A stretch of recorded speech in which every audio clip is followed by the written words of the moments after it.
¿Y si la fuerza no tiene nada que ver con... ¿Y si la resiliencia no es algo que construyas, pero algo que descubres? Vivimos en un mundo que celebra el poder visible. Victorias ruidosas, transformación dramática.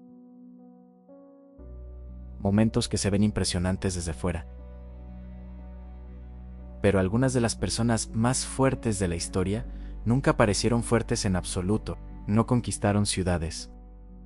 No dominaban las habitaciones. No anunciaron su crecimiento. Soportaron en silencio repetidamente, sin rendimiento. Pocos filósofos entendieron la resistencia mejor que Musonius Rufus. La historia recuerda a Marco Aurelio. Cita a Séneca. Estudia Epicteto, pero Musonius Rufus estaba detrás de ellos como una base silenciosa. Lo llamaron el Ramón Sócrates. No porque escribió libros famosos, sino porque vivió la filosofía como entrenamiento, no teoría, no práctica de identidad.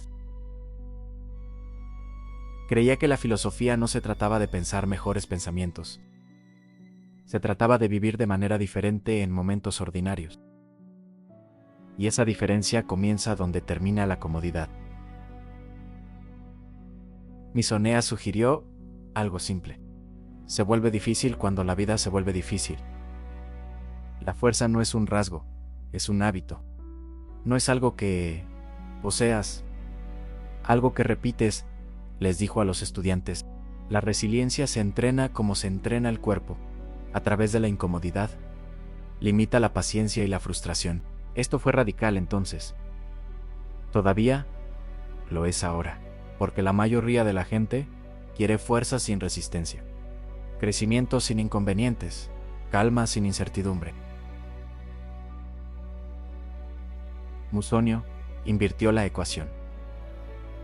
La dificultad no es el obstáculo para la fuerza, es el entorno donde la fuerza se hace visible. La vida moderna está diseñada para eliminar la fricción. La espera desaparece, el esfuerzo desaparece, el silencio desaparece, pero la fricción fue fundamental en su enseñanza. Él creía que la comodidad debilita la percepción, no porque la comodidad esté mal, sino porque la comodidad nos hace olvidar lo que es suficiente. Cuando todo se vuelve fácil, la gratitud desaparece. Y sin gratitud, la resiliencia no tiene base. No estaba en contra de el placer, estaba en contra de la dependencia del placer. Una sutil distinción que cambia la forma en que te mueves por la vida. Musonio describió la resiliencia como una repetición ordinaria. Despertar y hacer lo correcto. Aceptando la dificultad sin dramatizarla.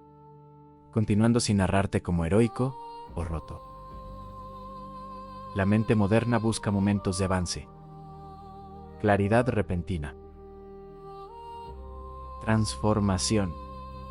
Y Sonio desconfió de la claridad repentina. Confiaba en el fortalecimiento lento, como músculos que crecen de forma invisible, como la paciencia que se expande sin previo aviso, como una mente que deja de discutir con la realidad. Experimentó la incertidumbre del exilio, la pérdida de estatus, situaciones que reducen la vida externa. Pero no trató las dificultades como una interrupción. La dificultad era instrucción. Cuando los valores de reducción de opciones se hacen visibles. Cuando el control desaparece, aparece el personaje. La claridad a menudo llega cuando las ilusiones desaparecen. Un malentendido común del estoicismo es confundir la fuerza con dureza. La fuerza lo absorbe, la dureza se cierra. La fuerza se adapta. Musonius no estaba enseñando la supresión emocional, estaba enseñando estabilidad, la capacidad de sentir sin colapsar. Luchar sin construir identidad alrededor de la lucha. La filosofía para él comenzó donde terminó la preferencia. No cuando la vida sigue tu camino. Pero cuando no se entrena, no ocurre en situaciones extremas. Sucede en inconvenientes ordinarios. Clima frío, esperando no conseguir lo que quieres, haciendo cosas necesarias sin reconocimiento. Estos pequeños momentos dan forma al sistema nervioso. Cambian la forma en que la mente interpreta la dificultad. Si cada inconveniente se siente como una injusticia, la vida siempre se sentirá hostil. Misonius replanteó la fricción como práctica. Una de sus ideas más incomprendidas fue la incomodidad voluntaria. De vez en cuando, eligiendo la sencillez, incluso cuando el lujo está disponible. No sufrir. Recordar que el bienestar no es frágil. Recordar que la identidad no se construye a partir de posesiones. Para recordar que la mente sobrevive más de lo que predice. Cuando te alejas de la comodidad deja de controlarte. Esto crea libertad psicológica mucho antes de que cambien las circunstancias. Observó que el miedo es a menudo un ensayo, no es la realidad. La mente simula el rechazo de la pérdida. Incertidumbre. Luego reacciona a la simulación como si estuviera sucediendo. La resiliencia drena antes de que llegue la dificultad.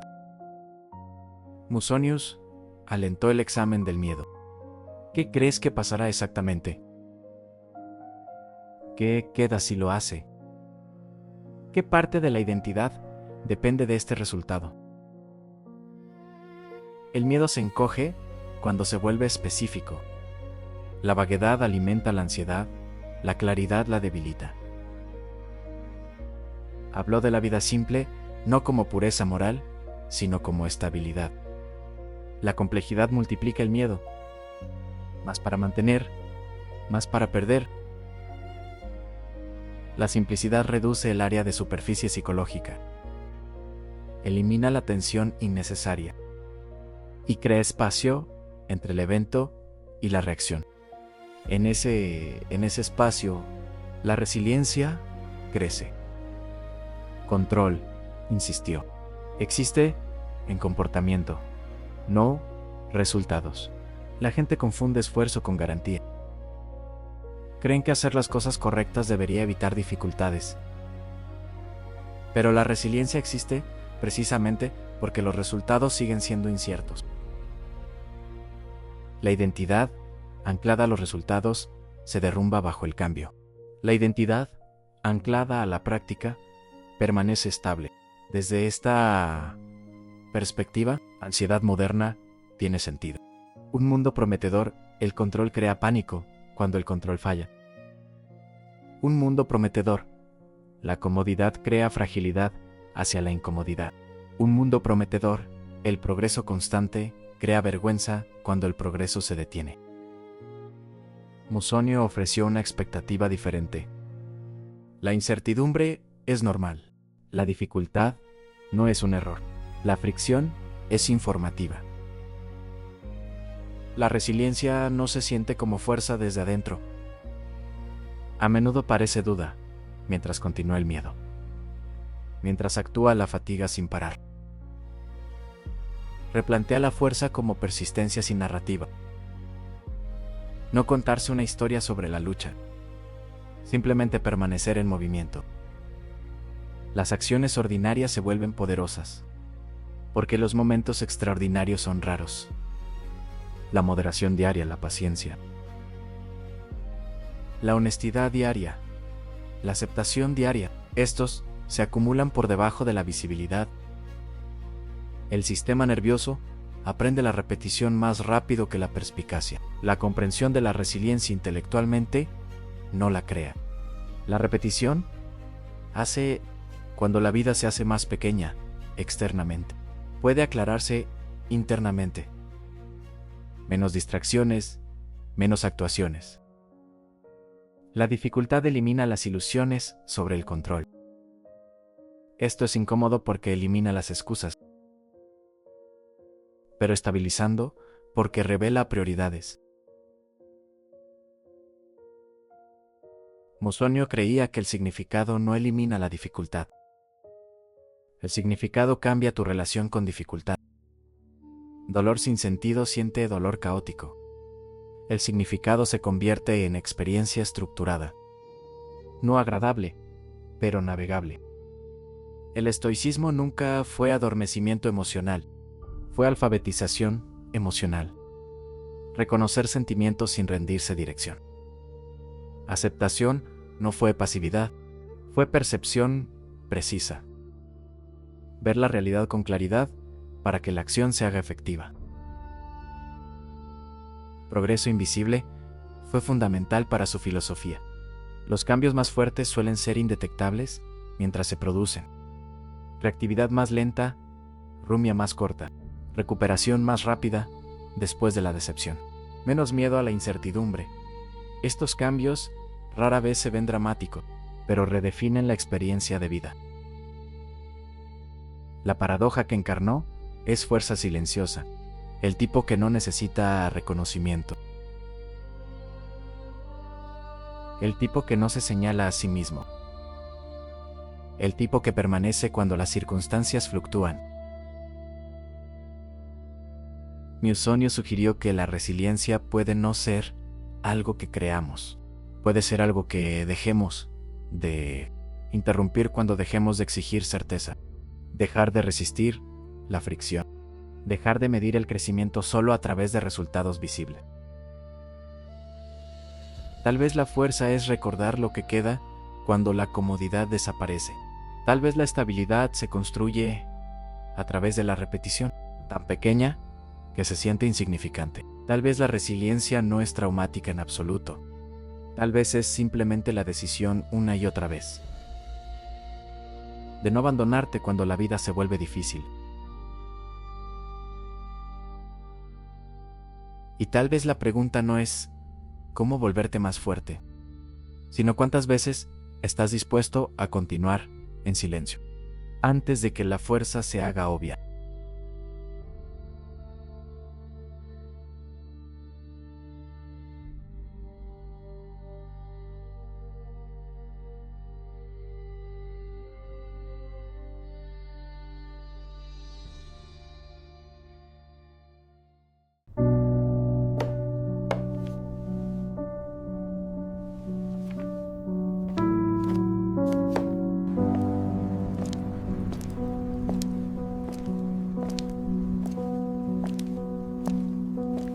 ¿Qué pasa si la verdad no es algo que estemos buscando, sino algo que estemos evitando?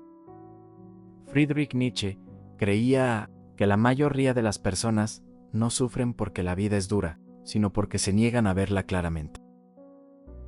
No porque la realidad sea cruel, sino porque las ilusiones se sienten más seguras que la verdad. Nos contamos historias sobre la justicia, es decir, la justicia y el propósito. Historias que nos ayudan a sentirnos estables. Historias que hacen que el mundo parezca predecible. Pero Nietzsche hizo una pregunta peligrosa. ¿Qué pasa si esas historias no son ciertas? ¿Qué pasa si no están pensadas para revelar la realidad, sino para protegernos de ella? Creía que la verdad muchas veces es incómoda, no porque sea negativa, sino porque elimina lo que nos apoyamos. La certeza desaparece. El control debilita. El significado se vuelve confuso. Y en ese momento, muchas personas no miran más profundamente, miran hacia otro lado. Nietzsche describió esto como una especie de evasión silenciosa. No dramática, no visible, pero constante. La gente no rechaza la verdad en voz alta. Simplemente la reemplazan con algo más fácil de aceptar. Una creencia, un sistema una estructura, algo que explique el mundo, sin forzarlos a cuestionarse. Una de sus ideas más famosas fue el que tiene un porqué vivir puede soportar casi cualquier forma. Pero esto es a menudo mal entendido. Nietzsche no estaba diciendo que se da significado. Estaba diciendo que hay que crear significado. Y que la creación no es cómoda. Porque requiere dejar ir ideas heredadas. Requiere enfrentar la incertidumbre sin respuestas inmediatas. La mayoría de las personas que creían no quieren verdad. Quieren alivio. Alivio de la duda, de la confusión, de la inestabilidad. Pero el alivio y la verdad no son lo mismo. El alivio simplifica. La verdad complica. El alivio te dice que creer. La verdad te obliga a decidir. Nietzsche vio esto como un punto de inflexión en la vida humana. El momento en que una persona se da cuenta que el significado no se proporciona externamente. Debe construirse internamente. Pero construir significado es difícil, porque elimina las excusas. Si no se da significado, entonces la responsabilidad no se puede evitar. Y aquí es donde mucha gente se detiene. Porque la libertad en su forma más profunda no es cómoda. ¿Es pesada? Nietzsche también escribió.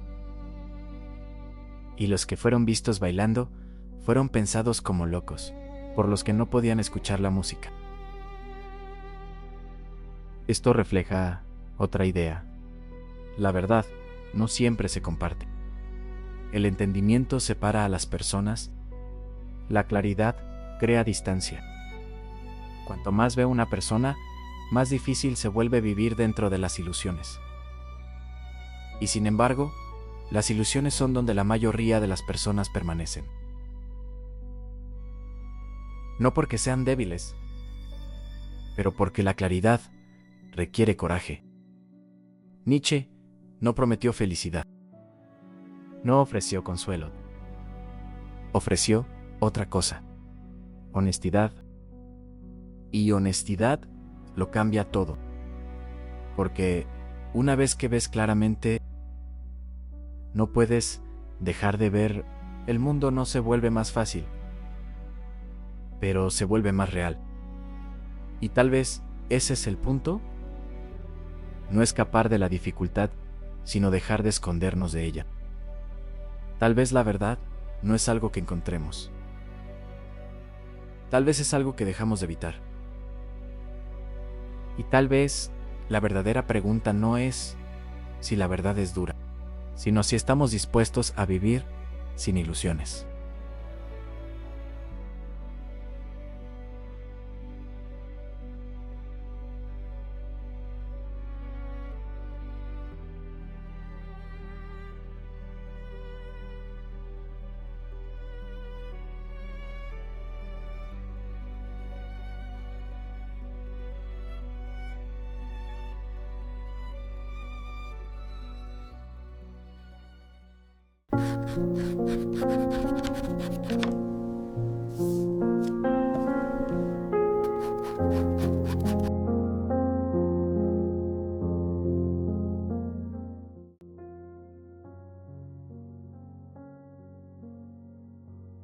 Y si algunas de las ideas más citadas de la historia son también las más incomprendidas, Karl Marx es uno de los pensadores más controvertidos. Su nombre aparece en debates políticos, argumentos económicos y discusiones históricas. Pero muy a menudo, la gente discute sobre Marx sin leerlo realmente. Muchos saben alguna cita, muy pocos entienden las preguntas que hacía. Marx no solo estaba interesado en la política, Estaba tratando de entender algo más profundo, cómo los sistemas dan forma a la vida humana, y cómo la gente se adapta lentamente a esos sistemas sin darse cuenta. Una de sus ideas más famosas es la alienación. Marx creía que el trabajo moderno puede separar a las personas del significado de lo que hacen, cuando el trabajo se convierte en solo una forma de sobrevivir. La conexión entre esfuerzo y propósito comienza a desaparecer.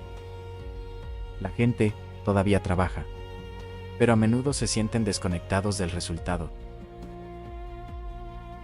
Describió esto de una manera simple pero poderosa. El trabajador se vuelve más pobre cuanto más riqueza produce. Esta frase no se trataba solo de dinero. Se trataba de la extraña paradoja de la productividad moderna. Cuanto más complejo se vuelve el sistema, menos control sienten los individuos sobre sus propias vidas.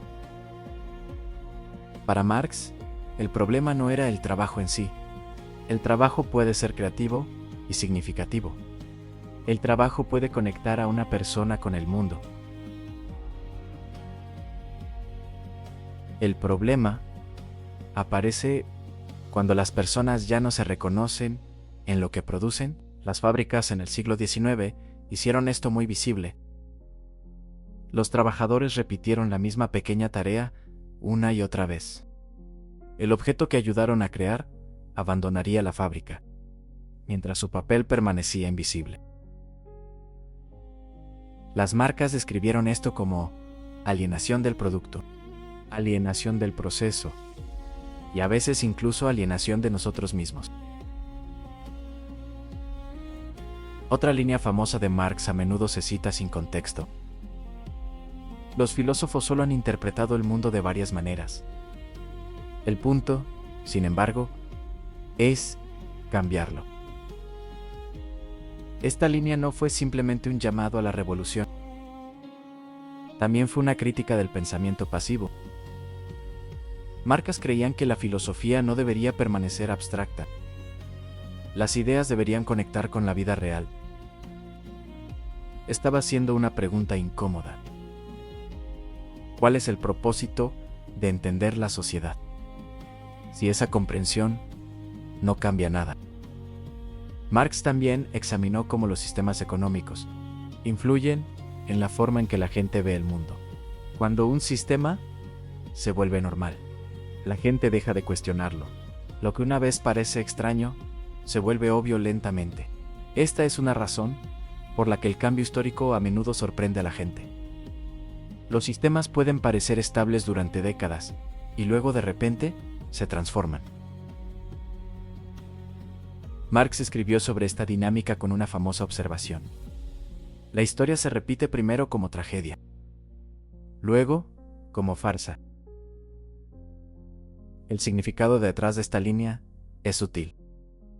Las sociedades humanas a menudo repiten patrones, sin aprender de experiencias anteriores. Las estructuras cambian, pero los comportamientos a veces siguen siendo los mismos. Pero Marx no solo describía el conflicto, también describía la conciencia. Cuando la gente comienza a ver claramente el sistema que los rodea, comienzan a imaginar alternativas. Una de las razones por las que Marx sigue siendo influyente es que hizo grandes preguntas sobre el trabajo de poder y la identidad. Preguntas que todavía aparecen en las discusiones modernas, sobre la desigualdad laboral y la tecnología. Si la gente está de acuerdo con él, con o no. Su análisis obligó a los lectores a examinar la relación entre individuos y sistemas, y quizás la parte más interesante de su trabajo no son las respuestas que propuso, sino las preguntas que hizo. ¿Cuánto control tienen realmente los individuos dentro de los grandes sistemas sociales? ¿Cómo influyen las estructuras económicas en la vida cotidiana? Y cuando la gente comienza a ver esas estructuras con claridad, ¿qué pasa después? Marx creía que entender la sociedad podría cambiar cómo ve la gente su propio papel dentro de ella. Pero, más que nada, creía que las ideas importan solo cuando tocan la realidad. Tal vez por eso su trabajo sigue provocando debate incluso hoy. Porque nos pide que miremos los sistemas que vivimos dentro. Y preguntemos si realmente los entendemos.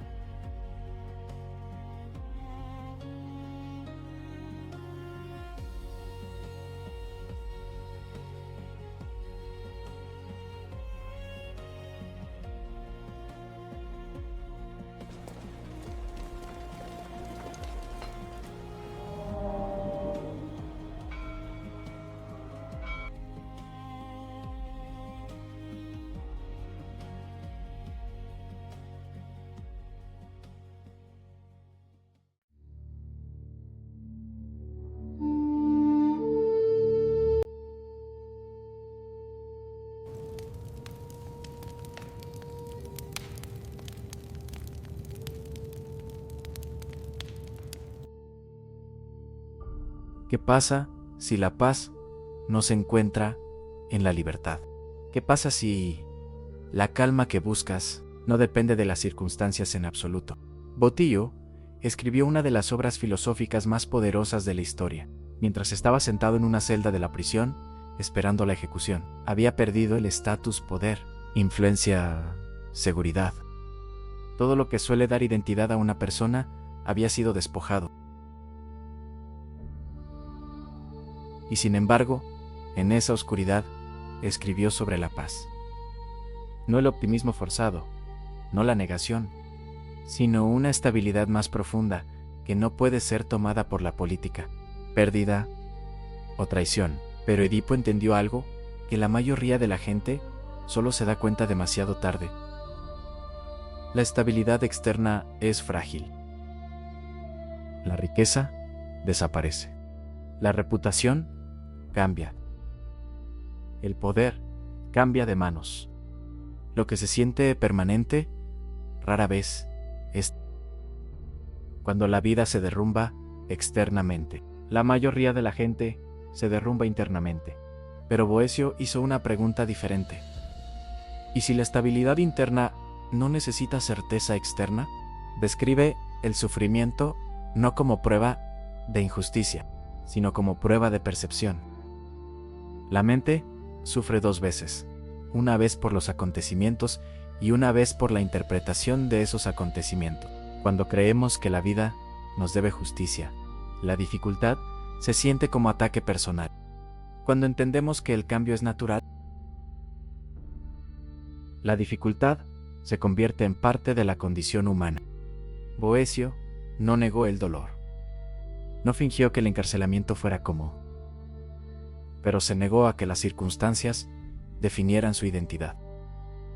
Separó lo que pasa de quién es. Esta separación crea espacio. Y en ese espacio, la paz se hace posible. Creía que gran parte de la ansiedad humana viene de adjuntar felicidad a cosas inestables. Títulos, aprobación, control, éxito. Cuando estos desaparecen, nos sentimos borrados, pero quizás estábamos construyendo sobre algo temporal desde el principio. Boecio sugirió que la verdadera paz viene de alinear con lo que no se puede tomar. Razón, integridad, claridad de pensamiento, valores internos. Estos permanecen incluso cuando los muros se cierran. En tiempos difíciles revelan de qué dependemos. Cuando la comodidad desaparece, descubrimos si nuestra calma era real o prestada, si dependía enteramente de condiciones favorables. Nunca fue realmente nuestra. Escribió que la fortuna es inestable por naturaleza. Sube y baja sin pedir permiso. Resistiendo este hecho, crea sufrimiento. Aceptando, crea perspectiva. Aceptación no es rendición, es claridad. Cuando dejamos de exigir que la vida siga nuestros planes. Empezamos a ver la vida como es. Y la claridad reduce el miedo de forma más eficaz que el control. Boccio también exploró la idea de que sufrir la repercepción finaliza. En la comodidad, la mente se distrae. En la dificultad, los delirios se alejan. Vemos nuestros miedos más honestamente, vemos nuestros apegos más claramente. Y a veces, descubrimos que lo que pensábamos que era esencial era solo hábito. Esto no es idealizar el dolor. Es reconocer que el dolor contiene información. La paz, en su opinión, no es la ausencia de dificultad, es la alineación entre realidad y comprensión. Cuando la mente deja de luchar lo que es inevitable, la energía vuelve. La fuerza vuelve. La paz interior no es dramática, no se anuncia. Es la aceptación tranquila combinado con el razonamiento firme, la capacidad de permanecer entero incluso cuando las circunstancias fragmentan. Tal vez Boecio descubrió algo radical. La libertad no se basa en la ubicación, se basa en la percepción. Incluso en una celda carcelaria, la mente puede elegir su postura. Cuando todo lo externo se siente inestable, se nos invita a mirar hacia adentro. No escapar de la realidad, pero anclarnos en algo más profundo que las circunstancias. Tal vez la paz no es algo que encontremos cuando la vida se vuelve fácil. Tal vez la paz es lo que queda cuando dejamos de resistirnos a lo que es. Y tal vez la verdadera pregunta no es cómo controlar el mundo, sino cómo mantenerse firme cuando no se puede.